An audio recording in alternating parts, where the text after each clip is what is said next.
ഒരു 4 കൊല്ലം മുമ്പായിരുന്നു കേട്ടോ ലീതു എന്നെ വിളിച്ചിട്ട് ആദ്യമായി ഒരു കേക്കിൻ്റെ കാര്യം പറയുന്നത്.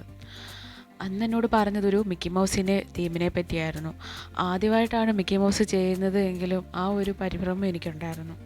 എങ്കിലും എനിക്ക് കുഴപ്പമില്ലാതെ ആ കേക്ക് ചെയ്തു കൊടുക്കാൻ പറ്റി. പിന്നീട് 2ാം വട്ടവും എന്നെ വിളിച്ചിട്ട് കുഞ്ഞിൻ്റെ കേക്കിൻ്റെ കാര്യം പറഞ്ഞു. അങ്ങനെ സെക്കൻഡ് ബർത്ത്ഡേക്കും അവന് നല്ലൊരു പപ്പി തീം ചെയ്ത് കൊടുക്കാൻ എനിക്ക് പറ്റി. 3ാമത്തെ ബർത്ത്ഡേക്ക് മറക്കാതെ എന്നെ തന്നെ വിളിച്ചു. അന്ന് ഞാനൊരു ലോറി തീമാണ് ചെയ്തു കൊടുത്തത്. ദാ ഇപ്പം 4ാമത്തെ ബർത്ത്ഡേ എത്തിയിരിക്കുന്നു. ഒരുപാട് സന്തോഷമുണ്ട് ഈ 4 വർഷവും എന്നെ ഓർത്ത് വിളിച്ചതിന്. 4ാമത്തെ വട്ടം ഒരു ഫുട്ബോൾ തീമാട്ടോ ചെയ്തു കൊടുത്തത്. അതും വലിയ കുഴപ്പമില്ലാതെ എനിക്ക് ചെയ്തു കൊടുക്കാൻ പറ്റി. സത്യത്തിൽ ഈ കേക്ക് ചെയ്തുകൊണ്ടിരുന്നപ്പോഴാണ് ഞാൻ ബേക്കിംഗ് സ്റ്റാർട്ട് ചെയ്തിട്ട് തന്നെ 4 കൊല്ലം ആയല്ലോ എന്ന് ഓർത്തത്. ഇതിൻ്റെ ഫുൾ വീഡിയോ നമ്മുടെ ചാനലിൽ കിടപ്പുണ്ട്. അപ്പോൾ ടാറ്റാ.